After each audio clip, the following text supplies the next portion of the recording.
lahat ng mga nasabi.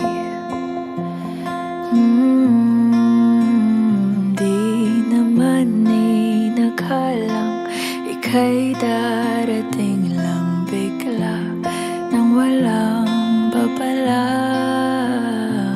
Sa isang iglap